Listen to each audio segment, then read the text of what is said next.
घर में शालिग्राम कहाँ पर स्थापित करना चाहिए?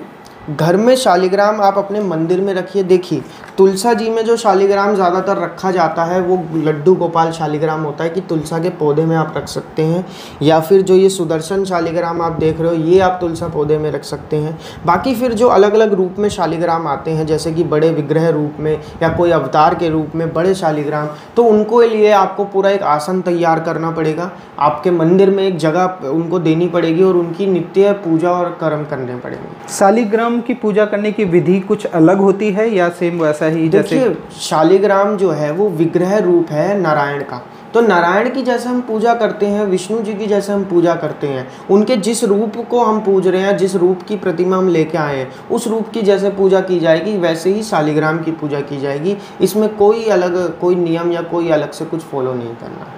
कुछ ऐसा भी होता है कि शालिग्राम अगर घर में स्थापित करते हैं तो कुछ विधि होती है, जैसे कि ये नहीं खाना चाहिए, कुछ ऐसा भी होता है? देखिए, कहा तो ये जाता है पद्म पुराण में कि लहसुन, प्याज, लसोड़ा इत्यादि का त्याग कर देना चाहिए, नॉनवेज मदिरा का भी त्याग कर देना चाहिए। लेकिन जैसे हम सभी जानते हैं आज के समय में ये सब चीज़ें बहुत कॉमन हैं और हर दूसरे घर में इन चीज़ों का उपयोग किया जाता है। लहसुन प्याज तो बहुत ही ज़्यादा कॉमन है। ऐसे में आप अपने घर में जो मंदिर बना रहे हैं वो मंदिर जो हो बिल्कुल सेपरेट रूम हो, पूजा घर जो आपका हो वो सेपरेट हो, और उसमें आपको कम से कम इतना ध्यान रखना है कि मंदिर में आपके किसी भी प्रकार का लहसुन, प्याज, मदिरा, नॉनवेज इन सब से उसको दूर रखें और कोशिश करें नॉनवेज वगैरह इन सब से दूर रहें। शालिग्राम की जो होती है वो सेवा करनी पड़ती है। सेवा मतलब जैसे नारायण को पूजा जाता है, इसी प्रकार इनको घर में आप अपने मूर्ति की तरह स्थापित करें। और ऐसा नहीं है कि ज़रूरी ही आपको रेगुलर पूजा करनी है। काफ़ी लोग घबरा जाते हैं, डर जाते हैं शालिग्राम को लाके कि कोई नकारात्मकता ना आ जाए